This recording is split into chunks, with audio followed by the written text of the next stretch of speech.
ça c'est extraordinaire. Mais il faut qu'ils prennent leurs mesures parce que la route est trop bas. C'est pour cela qu'elle n'arrive pas à durer. Et puis elle est très petite. C'est extraordinaire. Oui, c'est bon, ça soulage la population et puis c'est bon. Oui, c'est ça qu'on souhaitait. Il y en a beaucoup, hein. À Ziguinchor, il y en a beaucoup. Parce qu'à Ziguinchor, il y a pratiquement pas de route. Il n'y a que des crans, hein.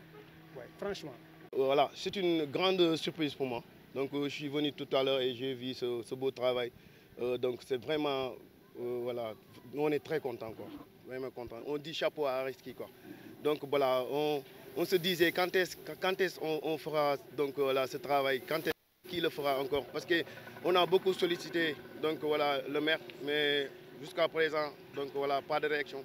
Donc, et voir Areski donc, prendre donc, voilà, son propre voilà, moyen donc, de venir faire ça gratuitement. Donc, non, c'était vraiment catastrophique, quoi. Parce qu'il y avait beaucoup de bagarres, parce que donc, dans les trottoirs, les gens montent avec le Jakarta, donc voilà, il n'y en avait pas d'issue pour les gens qui marchent, donc voilà, c'est vraiment écœurant, quoi, de voir donc, voilà, une route donc, voilà, comme ça, mais vraiment ça nous a fait beaucoup de mal. Nos malades pourront sortir, les chapeaux pompiers, donc voilà, ça leur facilite le déplacement, vraiment chapeau à lui, quoi.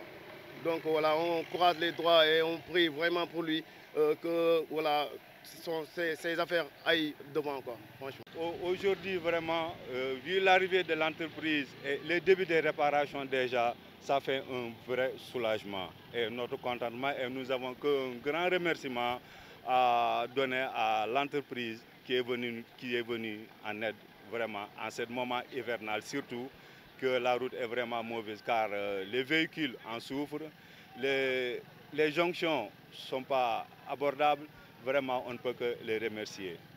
Vu qu'aujourd'hui l'agrandissement de la ville se tourne vers notre secteur là et que d'ici quelques années, on sera plus populaire dans le secteur de Néma 2 et jusqu'au plus bas entre Kantène et autres là.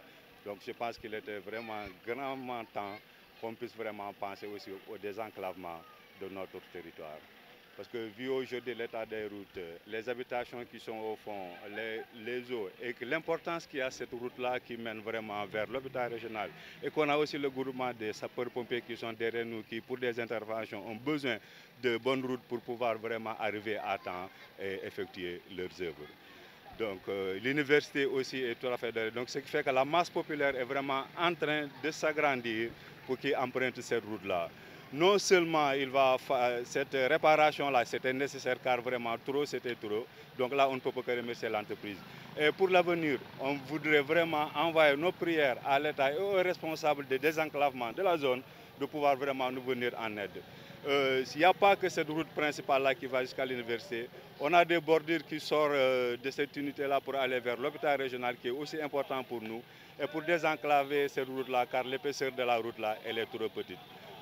En conséquence, on ne peut que vous remercier et vous dire bon, merci beaucoup à vous tous et d'essayer quand même de pousser l'État et tous les responsables des structures de désenclavement de vraiment penser car l'avenir de Ziguinchor se trouve sur notre route. Génération FM. Generation FM, the best radio. Génération FM.